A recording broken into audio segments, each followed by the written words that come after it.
আমি অরিন্দম চলে আসলাম।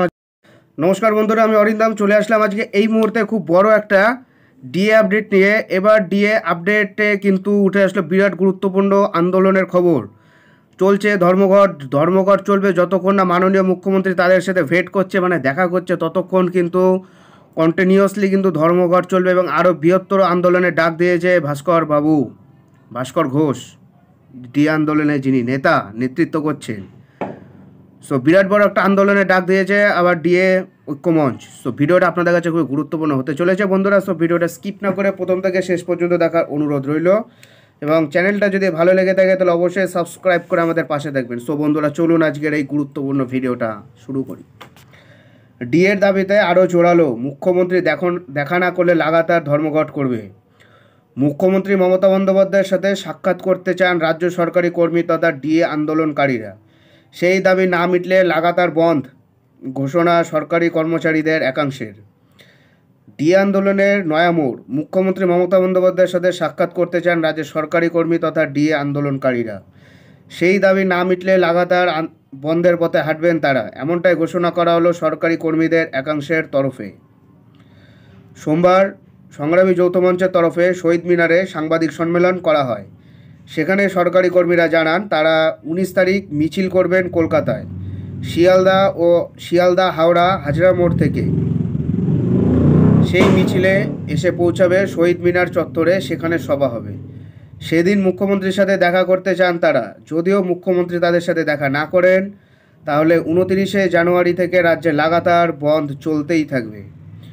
সংগ্রামী যৌথ মঞ্চের তরফে ভাস্করবাবু জানান এর আগে রাজ্যের মুখ্য সচিবের সাথে তারা দেখা করেছেন, কিন্তু তারপরেও তাদের দাওয়া মেটেনি। সেই কারণে তারা মুখ্যমন্ত্রীর সাথে দেখা করতে চান। যদি সেদিন মুখ্যমন্ত্রী দেখা না করেন তাহলে বন্ধ শুরু হবে 29শে জানুয়ারি থেকে, অনির্দিষ্টকালের জন্য বন্ধ। এই ধর্মঘট বন্ধ হবে কিন্তু টোটালটা হবে সরকারি দপ্তর, সরকারি স্কুলে পড়াশোনা হবে না, সরকারি অফিসে কোনো কাজ হবে না, পুরোপুরি হবে যেটা স্ট্রাইক হবে। আর যদি স্ট্রাইক পড়ে যায়, ধর্মঘট যদি হয়ে যায়, সরকারের কাজ বন্ধ হয়ে যাবে। সো মুখ্যমন্ত্রীকে আসতেই হবে। এই ধর্মঘটকে অনেকেই সমর্থন ইতিমধ্যে করেছে, অনেক সরকারি কর্মচারী সংগঠন সাড়া দিয়েছে, আর অনেক সংগঠনের সাথে কথাবার্তা চলছে। এই নিয়ে সরকারকে ইতিমধ্যে নোটিশ দেওয়া হয়েছে। ভাস্কর ঘোষের কথায় 19 তারিখ যদি মুখ্যমন্ত্রী মমতা বন্দ্যোপাধ্যায় দেখা না করেন তাহলে অনশন শুরু হবে, ধর্মঘট চলবে, আর সেই অচলাবস্থার জন্য সম্পূর্ণরূপে দায়ী থাকবেন রাজ্যের মুখ্যমন্ত্রী। বোঝা গেল?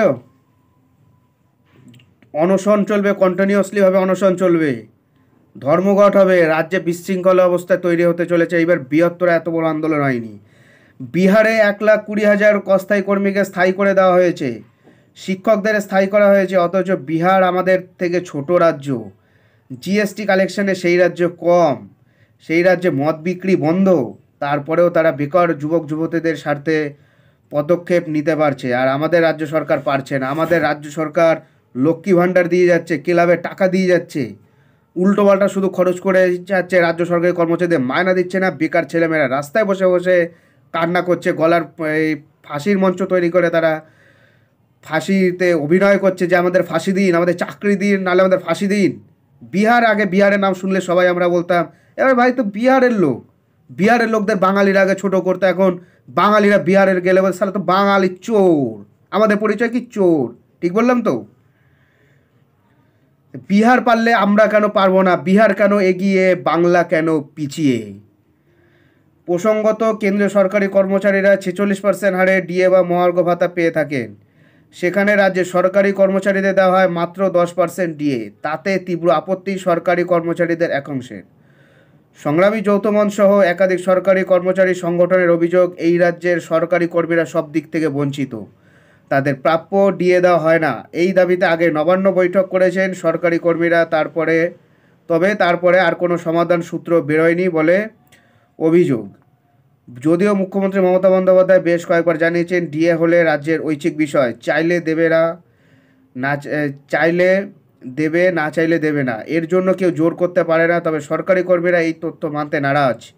তাদের মতে দেশের সব রাজ্য কেন্দ্রীয় নিয়ম মেনেই ডিএ দিয়ে থাকে সরকারি কর্মীদের, তাহলে এই রাজ্য কেন দেবে না? এই রাজ্য তো শুধু আন্দোলন আন্দোলন কারা করছে? যারা চাকরি করছে না তারা আন্দোলন করছে, যারা চাকরি করছে তারা আন্দোলন করছে, যারা চাকরি ছেড়ে দিয়েছে অর্থাৎ রিটায়ারমেন্ট হয়ে গেছে তারা আন্দোলন করছে, তাদের মহার্ঘ ভাতা আটকে দিয়েছে, তাদের পেনশন আটকে দিয়েছে, তাদের পেনশন ঠিকঠাক মতন পাচ্ছে না।